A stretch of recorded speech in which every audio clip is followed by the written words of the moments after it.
Shabbat Shalom Mevorach les amis. Je voudrais dédier quelques paroles de Torah pour la réfoua shelema de tous les malades d'Israël et ou les Havdil pour toutes les personnes qui nous ont quittés cette année. Il faut savoir que ce Shabbat on va lire la paracha de Vaïkra.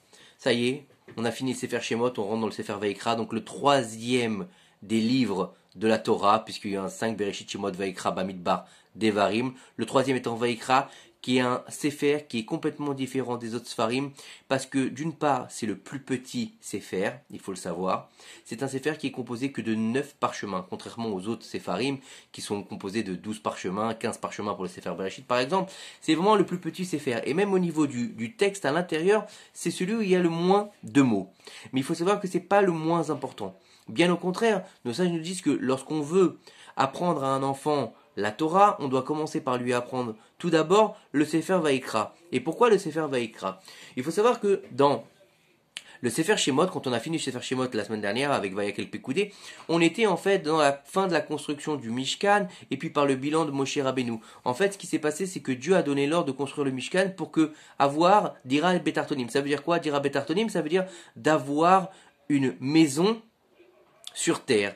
Et on voit en fait que Dieu d'en haut, des cieux, en fait, il a envoyé cette demande aux hommes, par l'entremise de Moshe, bien sûr, pour qu'ils réalisent en fait son désir sur terre. Donc du haut vers le bas. Et en fait, on voit ce qui se passe dans le Sefer Vaïkra, en fait, c'est tout l'inverse, parce que ça va être du bas vers le haut. Pourquoi? Parce que le Sefer Vaïkra, c'est tout le Sefer des Korbanot. C'est le travail qu'il va y avoir à faire dans ce fameux Mishkan.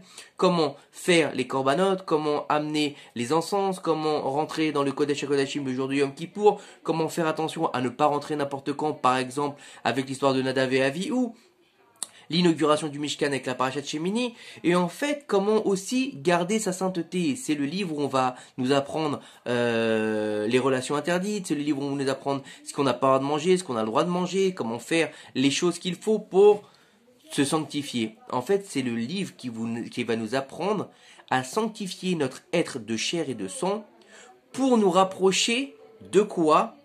De la présence divine. Donc d'avoir une dynamique du bas vers le haut. Maintenant que le Mishkan a été construit et qu'il règne sur terre et que la Shrina va descendre sur terre, nous, notre but, c'est de remonter notre être fait de viande pour se rapprocher de la Shrina, donc du niveau de spiritualité d'Akadosh Baruch Hu. Donc de passer du niveau matériel au niveau spirituel. C'est ça tout le travail du Sefer Vaïkra, mais en étant matériel. C'est-à-dire qu'on n'est pas des anges.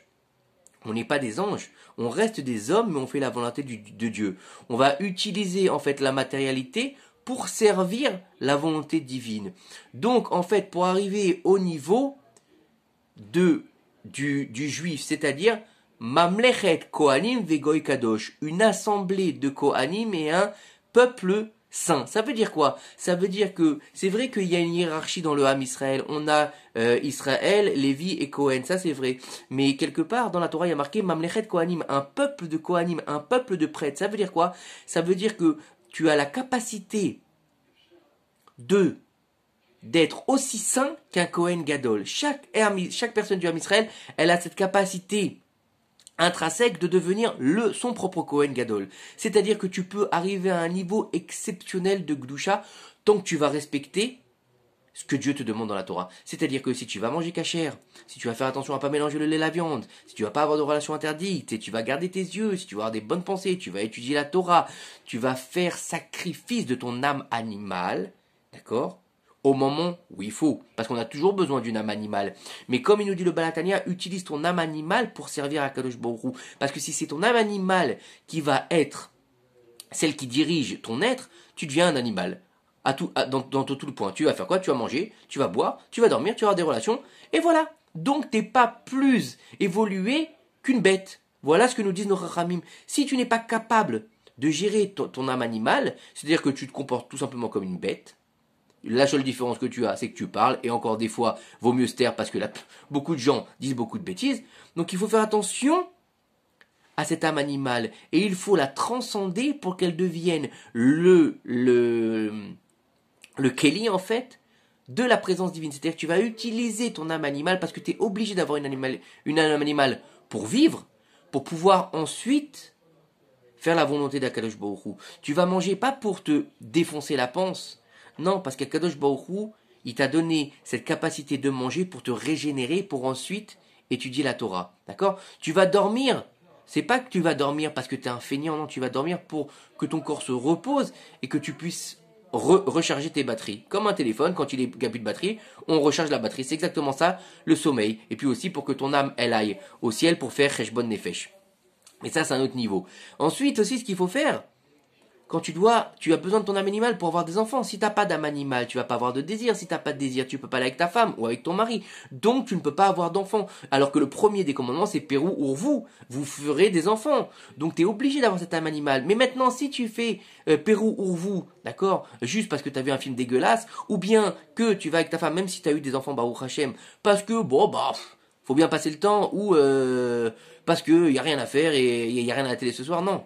Là, tu as utilisé ton âme animale juste pour toi, juste pour ton désir, juste pour de la saleté. Non, parce que c'est ta femme, parce que tu l'aimes, parce que on sait très bien que ça rapproche les cœurs. Et donc, forcément, ça donne du bonheur. Et le bonheur, c'est pas interdit dans la Torah. Il y a marqué, vous servirez à Kadosh Baruch Hu dans la joie.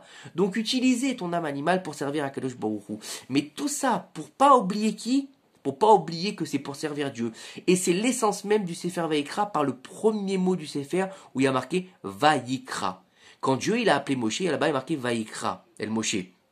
Et là-bas, la dernière lettre c'est un Aleph. Et elle est écrite en toute petite dans le Sefer Torah. Pourquoi est-ce qu'elle est écrite en toute petite cette Aleph? Pourquoi est-ce qu'on a écrit Vayikra normal et le Aleph il est écrit en tout petit? Donc ça, je nous explique que c'est Moshe Rabbeinu qui l'a écrit en tout petit parce qu'il voulait pas écrire Vayikra. Quand Dieu lui a dit dis Vayikra, il a dit non, on va écrire Vayaker. Comme Bilam, tu m'as rencontré fortuitement. Tu peux pas marquer que tu es venu me rencontrer comme un ami, comme quelqu'un que je suis important. Je suis pas important, Moshe Rabbeinu. Anav Mikola Adam. Le plus humble de tous les hommes. Donc il n'avait pas cette capacité de dire non, écoute, Dieu, il n'y a pas de problème, marque-moi, vas-y, Moshe, mon pote, VIP. Non, il s'en fout, Moshe Rabbeinu de ça. Il veut se faire tout petit. Dieu lui a dit, tu es obligé d'écrire. Alors pour montrer qu'il n'était pas d'accord avec Kadosh Baruch Hu, Moshe, d'avoir cette gava quelque part, il a écrit le Aleph en tout petit. Il a fait l'ordre à Kadosh Baruch Hu, mais il a écrit en tout petit. Et il nous apprend quoi, Moshe Rabbeinu? Il nous apprend par là que tout le Sefer Vayikra, c'est le Sefer pour apprendre à être modeste. C'est le Sefer qui va te donner la capacité d'être un homme de Dieu comme Moshe Rabbeinu, mais dans la modestie. C'est-à-dire que savoir que même si tu es un homme de Dieu, même si tu es un Talmid Chacham, même si tu es un Gadol, même si tu es tout ce que tu veux, tu restes sous Dieu. C'est aussi pour ça qu'on met la kippa. La kippa nous rappelle quoi? Qu'il y a quelqu'un au-dessus de nous. Qu'on n'est pas les maîtres du monde. Le maître du monde, c'est Akadosh Baruch Hu.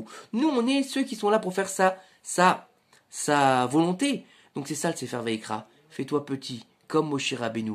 Et en se faisant petit, Dieu il va te remonter. Comme on le voit dans la paracha où Myriam elle parle de Moshe Rabbeinu, là-bas avec Aaron, elle parle sur Moshe, et Akadosh Baruch Hu, il va demander à Moshe, à Aaron et Myriam de venir, et il va dire, alors que Moshe est là, il est présent, et il va dire à Myriam et Aaron, de quel droit vous parlez de mon serviteur Moshe?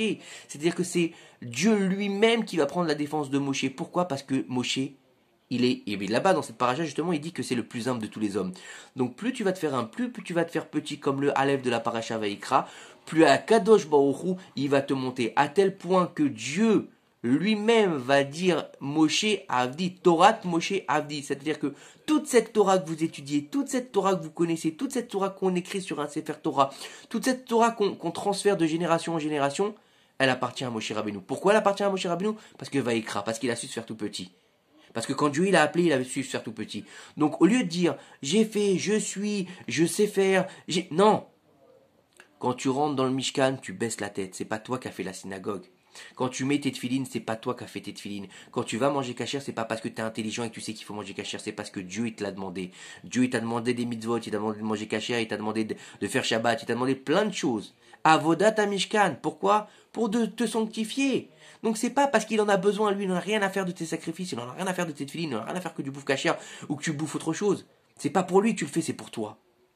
Pour réussir à te sanctifier, mais en étant toujours dans la modestie. Parce que où l'orgueilleux se trouve, Akadosh Baruch Hu, il se trouve pas. Be'ezrat Hashem, qu'on apprenne de Moshe Rabbeinu, qu'on apprenne de tout le Sefer Vayikra, à devenir des hommes modestes, mais remplis de Shrina et de Gdusha. Shabbat Shalom Mevorach.